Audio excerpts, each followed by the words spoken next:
بسم اللہ الرحمن الرحیم۔ السلام علیکم۔ روحانی دنیا چینل کو دیکھنے والے معزز خواتین و حضرات، امید ہے آپ سب لوگ خیریت سے ہوں گے اور ایمان کی بہترین حالت میں ہوں گے۔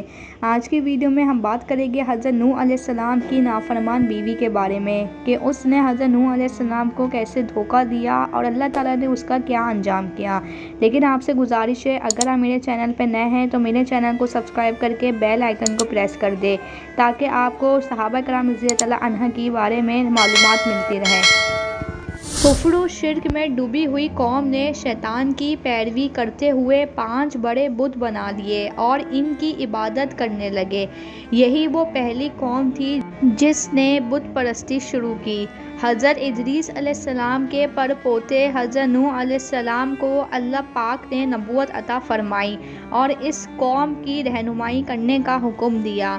آپ نے 50 سال تک تبلیغ کی، لیکن صرف 80 لوگ آپ پر ایمان لائے اور آپ کا اقرار کر کے اللہ پاک کی عبادت کرنے لگے۔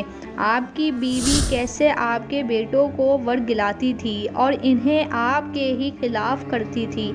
آپ کی بیوی کا نام واحلہ تھا اور اس سے آپ کا ایک بیٹا کنعان تھا، اور آپ کی دوسری بیوی سے 3 بیٹے حاصر، سام اور یافس تھے، جو تینوں ایمان لے آئے تھے، لیکن واحلہ اور اس کا بیٹا کنعان اللہ پر ایمان نہیں لائے تھے اور آپ کو ساری زندگی اذیت دیتے رہے۔ جب حضرت نوح علیہ السلام نے نبوت کا اعلان کیا تو قوم نے لوگوں نے ان کی دونوں بیویوں کے رشتہ داروں کو اکٹھا کر لیا اور حضرت نوح علیہ السلام کے گھر بھیج دیا کہ وہ اس نئے دین کی دعوت دینا بند کر دے۔ روایت میں آتا ہے کہ جیسے ہی اپنے رشتہ داروں کو واحلہ نے دیکھا تو اعلان کر دیا کہ میں اور میرا بیٹا کنعان نوح کی کبھی بھی پیروی نہیں کریں گے، اور واحلہ نے قوم سے وعدہ کیا کہ وہ حضرت نوح کو اس نئے دین کی تبلیغ سے ضرور روک لے گی۔ پھر واحلہ نے زبردست مہم چلائی اور اپنے شوہر کی مخالفت کی، لیکن حضرت نوح علیہ السلام نے تبلیغ نہیں چھوڑی، یہاں تک کہ ایک دن قوم کے لوگوں نے گھر پر اس وقت حملہ کر دیا جب حضرت نوح علیہ السلام کے 3 مومن بیٹے گھر پر نہ تھے، جبکہ کنعان اور واحلہ گھر پر موجود تھے، بلکہ یہ حملہ بھی واحلہ کی سازش تھی۔ لوگوں نے حضرت نوح علیہ السلام کو لہو لہان کر دیا۔ واحلہ نے جب دیکھا کہ یہ لوگ حضرت نوح علیہ السلام کی جان ہی لے لیں گے تو ان کو کہا کہ اب میرے شوہر دین کی دعوت نہیں دیں گے، لہٰذا انہیں مت مارو، یہ جو بھی کہتے ہیں دیوانگی پن میں کہتے ہیں۔ اس طرح لوگوں نے حضرت نوح علیہ السلام کو چھوڑ دیا۔ حضرت نوح علیہ السلام کو اپنی بیوی کی ان باتوں سے بہت تکلیف پہنچی۔ انہوں نے پہلی بار خدا سے شکایت کی، یا اللہ، میں کافروں میں پھنس کر رہ گیا ہوں، اگر یہ لوگ مومن نہیں ہو سکتے تو ان کو تباہ اور برباد کر دے۔ قوم نوح کا یہ حال ہو گیا تھا کہ مزے سے ہر بندہ اپنی اولاد کو یہ نصیحت کرتا کہ نوح دیوانے کی باتوں پر نہیں آنا۔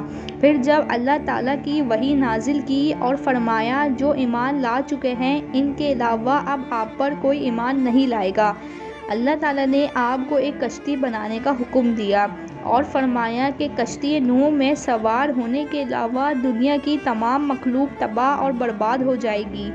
قرآن میں ارشاد باری تعالیٰ ہے، تمہاری قوم سے مسلمان نہ ہوگے مگر جو ایمان لا چکے تو غم نہ کھا اس پر جو وہ کرتے ہیں، اور کشتی بنا ہمارے سامنے ہمارے حکم سے، اور ظالموں کے بارے میں مجھ سے بات نہ کرنا، وہ ضرور ڈبائے جائیں گے۔ آپ نے اللہ تعالیٰ کے حکم سے شہر کے باہر کشتی بنانے کا ارادہ کیا۔ ابھی طوفان آنے میں 200 سال باقی تھے اور آپ کو کشتی بنانے کے لیے لکڑی کی ضرورت تھی، لہٰذا آپ نے لکڑی لینے کے لیے ساگو ان نامی درخت لگائے جس کی لکڑی بہت مضبوط ہوتی ہے۔ یہ درخت 100 سال میں تیار ہوئے۔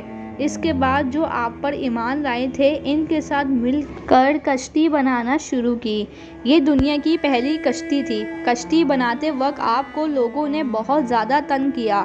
لوگوں کے ساتھ آپ کی بیوی واحلہ روز رات کو اپنے بیٹے کے ساتھ آتی اور کشتی میں سوراخ کرتی۔ جب حضرت نوح علیہ السلام صبح آتے تو کشتی کو دیکھ کر بہت زیادہ پریشان ہوتے اور واحلہ اور اس کا بیٹا ہر روز یہی حرکت کرتے۔ پھر حضرت نوح علیہ السلام نے پورا دن کشتی کو جوڑنے پر لگایا اور اللہ تعالیٰ سے دعا کی کہ اے اللہ پاک، جو بھی آج رات کشتی پر سراغ کرنے آئے تو اس کے ہاتھوں کو بے جان کر دے۔ صبح جب آپ نے دیکھا کشتی میں سراغ ہے تو آپ اپنی قوم میں سے بے جان ہاتھ والا شخص ڈھونڈنے لگے۔ پورا دن تلاش کرنے کے بعد بھی وہ شخص آپ کو نہیں ملا تو آپ اپنے گھر واپس لوٹ گئے۔ گھر گئے تو آپ نے اپنی بیوی واحلہ کو دیکھا کہ وہ اپنا ایک ہاتھ چادر کے اندر چھپا رہی ہے۔ آپ کو یہ جان کر بہت رنج اور دکھ ہوا کہ میری اپنی ہی بیوی میرے اتنے خلاف ہے۔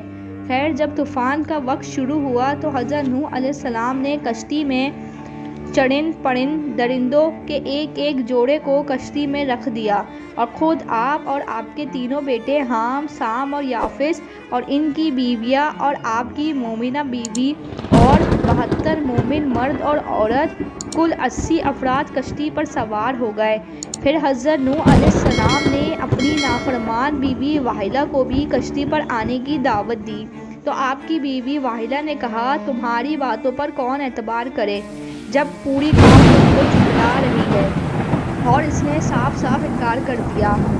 پھر حضرت نوح علیہ السلام نے اپنے بیٹے کنعان سے کہا کہ تم کشتی پر آ جاؤ، لہٰذا اس نے بھی صاف انکار کر دیا۔ لہٰذا طوفان آیا اور آپ کی بیوی اور آپ کا بیٹا حنان اور آپ کی نافرمان قوم کو غرق کر دیا۔ میری ویڈیو دیکھنا اور سننا اچھا لگا ہو تو ویڈیو کو لائک کر دیجیے گا، شیئر کر دیجیے گا اور چینل کو سبسکرائب کر دیجیے گا۔ اللہ حافظ۔